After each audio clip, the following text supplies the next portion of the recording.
JC, and I am a son of thunder. Today we'll be reading John chapter 13. Jesus washes the disciples' feet. Now before the feast of the Passover, when Jesus knew that his hour had come, that he should depart from this world to the Father, having loved his own who were in the world, he loved them to the end. And supper being ended, the devil having already put into his heart of Judas Iscariot, Simon's son, to betray him. Jesus, knowing that the Father had given all things into his hands, and that he had come from God and was going to God, rose from supper and laid aside his garments, took a towel and girded himself. After that he poured water into a basin and began to wash the disciples' feet, and to wipe them with the towel with which he was girded. Then he came to Simon Peter, and Peter said to him, Lord, why are you washing my feet? Jesus answered and said to him, What am I doing that you do not understand now, but you will know after this? Peter said to him, You shall never wash my feet. Jesus answered him, If I do not wash you, you have no part of me.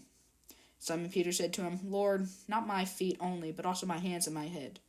Jesus said to him, He who is bathed needs only to wash his feet, but is completely clean. And you are clean, but not all of you. For he knew who would betray him. Therefore he said, You are not all clean. And when he had washed their feet, he had taken his garments and sat down again. He said to them, Do you know what I have done to you?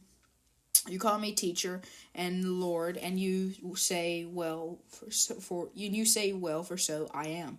Then, if I, then your Lord and teacher, have washed your feet, you also ought to wash one another's feet. For I have given you an example that you should do as I have done to you. Most assuredly I say to you, a servant is no greater than his master, nor is he who is sent greater than he who sent him. If you know these things, blessed are you if you do them. Jesus identifies his betrayer. I do not speak concerning all of you. I know whom I have chosen, but the scriptures may be fulfilled. He who eats bread with me has lifted up his heel against me. Now I tell you before it comes, that when it does not come to pass, you may believe that I am he. Most assuredly I say to you, he who receives whomever I send receives me, and he who receives me receives him who sent me. And Jesus had said these things. He was troubled in spirit, and testified, and said, Most assuredly I say to you, one of you will betray me. And the disciples looked at one another, perplexed about whom he spoke. Now there was leaning on Jesus' bosom one of his disciples, whom Jesus loved. Simon Peter therefore mentioned to him, and asked him who it was whom he spoke.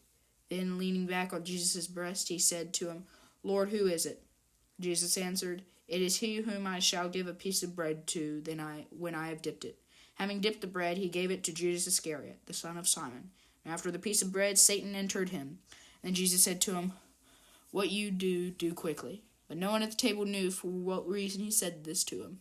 For some thought, because Jesus had the money box, that Jesus said to him, Buy those things we need for the feast, or that something should be, or give something to the poor. Having received the piece of bread, he then went out immediately. And it was night. The new commandment. So when he had gone out, Jesus said, Now the Son of Man is glorified, and God is glorified in him. If God is glorified in him, God will also glorify him in himself, and glorify him immediately. Little children, I shall be with you a little while longer. You will seek me, as I said to the Jews, that where I am going you cannot come. So I now say to you, a new commandment I give you, that you love one another as I have loved you, that you may also love one another. By all this, as will know that you are my disciples, if you love one another. Jesus predicts Peter's denial. Simon Peter said to him, Lord, where are you going? Jesus answered him, Where I am going you cannot follow me now, but you shall follow me afterward. Peter said to him, Lord, why can I not follow you now? I will lay down my life for your sake. Jesus answered him, Will you lay down your life for my sake? Most assuredly I say to you, the rooster shall not crow till you have denied me 3 times. My name is JC, and I am a son of thunder. And today we have read John chapter 13. Next we will read John chapter 14, the way, the truth, and the life. Have a very blessed day.